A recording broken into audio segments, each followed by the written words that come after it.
It is here. Hey guys, how's it hanging? It's TheLivingBlueJay here, and it appears that a brand new trailer for A Couple of Cuckoos Season 2 has been revealed. A lot more animations, a lot more shots, and a small listen to the brand new OP.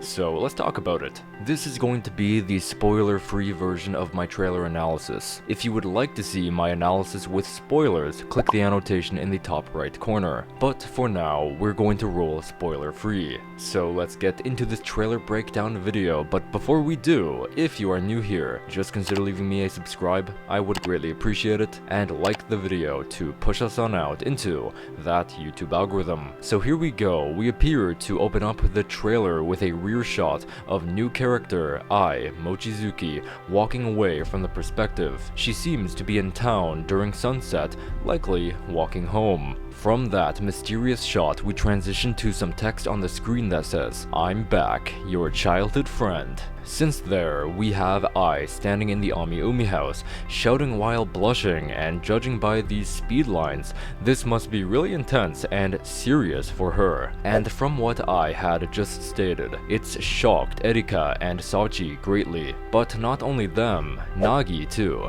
We swipe to another card with text furthermore stating, and the reason is marriage, which makes a lot of connections knowing that A Couple of Cuckoos is all about an arranged engagement. Swapping out from this shot, we have Nagi and Ai staring each other down. They do appear to be quite serious upon one another, and I feel like Nagi is out of words in this scenario. Over here is a really quick shot of Ai smiling, and the precious smile that it is must be protected at all costs. And here is a super funny shot as it appears that Nagi and Erika are playing Jenga, a game where several wooden blocks forming a tower where both players are tasked to remove a block without disrupting the tower's stability. This is a shot that reads, "Original work, Miki Yoshikawa, serialized in Kondansta's weekly shonen magazine."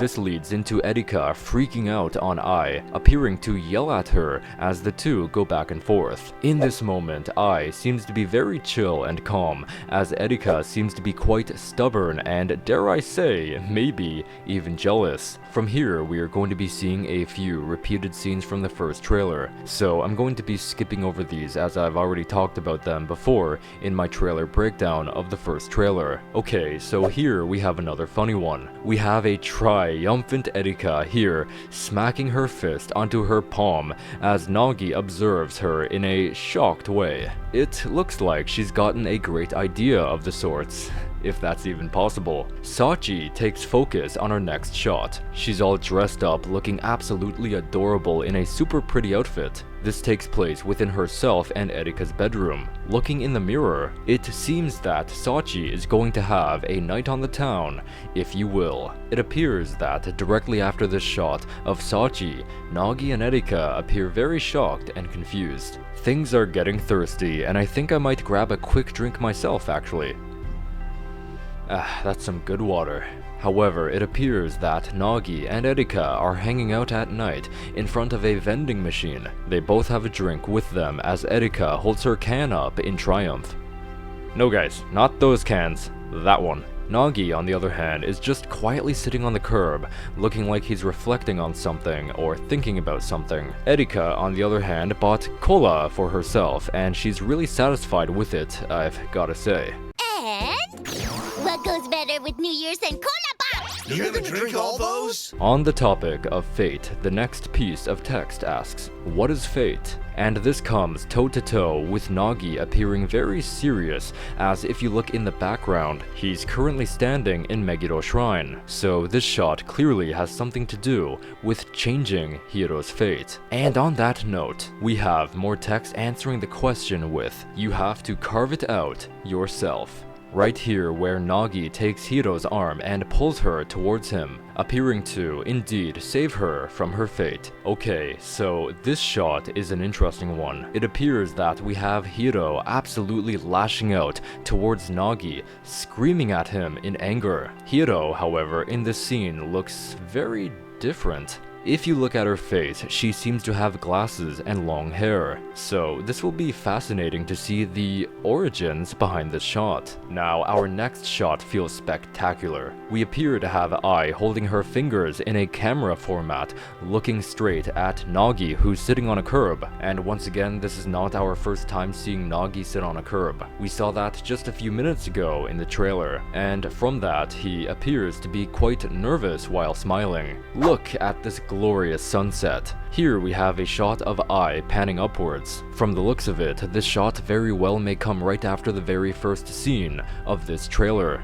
Okay, now this looks interesting. It appears we have Nagi leaning back on a wall, embracing Erika. Entailed by Erika's face, she appears to be fairly embarrassed. But she doesn't look to hate this in the slightest, especially when you notice all of the blushing she does in this scene alone. It looks like Nagi is eating a hefty meal, and we can see that his iconic tall portions haven't changed since season 1. But with that in mind, it appears that he's crying, so it'll be quite interesting to see everything behind the scene when the new season comes out. Running away with your fate in your hands, it appears that we have Nagi and Hiro sitting on a bench at night with a paper bag sitting next to Nagi. As we progress through the trailer, it appears that that paper bag held a burger and fries meal, presumably from a fast food joint close by. Hiro seems to offer Nagi a bite of her burger, and we all know where this is going, an indirect kiss from Hiro from her burger. Skipping over a few repeated scenes from trailer number 1, we return with this brand new shot of Sachi. It appears that she's sitting on the floor leaning against the couch. She seems to be lost in thought while blushing, so this shot will definitely be exciting to check on out when the episode arrives. So, coming to a close of the trailer, we get a breathtaking shot of the girls wearing their yukata. According to each of their faces, they all appear to be quite determined. Nagi, on the other hand, seems quite fearful, covering his face with his hands, wrapping up with a card that reads "Broadcast starts in July." And just to be clear, July 8th to be exact. With an ending scene of Erika bending over, pointing her finger upwards. This shot does appear to be in slow motion, so that is an interesting detail. The person Erika's speaking with might see her in an all-new light, or he may just be Druzy. So yeah guys, that was the new trailer. This trailer was absolutely hype, and definitely my favorite out of the two. I've made a statement prior to this, but I think this trailer had a lot more variety this time around. And if the first trailer didn't do it for you, then this one surely would. So anyway, thank you guys so much for watching this video. I hope you did enjoy, and if you did, just consider leaving me a subscribe. I would greatly appreciate it. Don't forget to like the video, comment, tell me what you thought, which scene is your favorite, and which trailer is your personal favorite. If you'd like to see my reaction to this trailer, click the video you're currently seeing on your screen. Or maybe if you'd rather see a breakdown of the latest big batch of news for A Couple of Cuckoos Season 2, which if that's the case, click the other video that you're currently seeing on your screen to continue the discussion.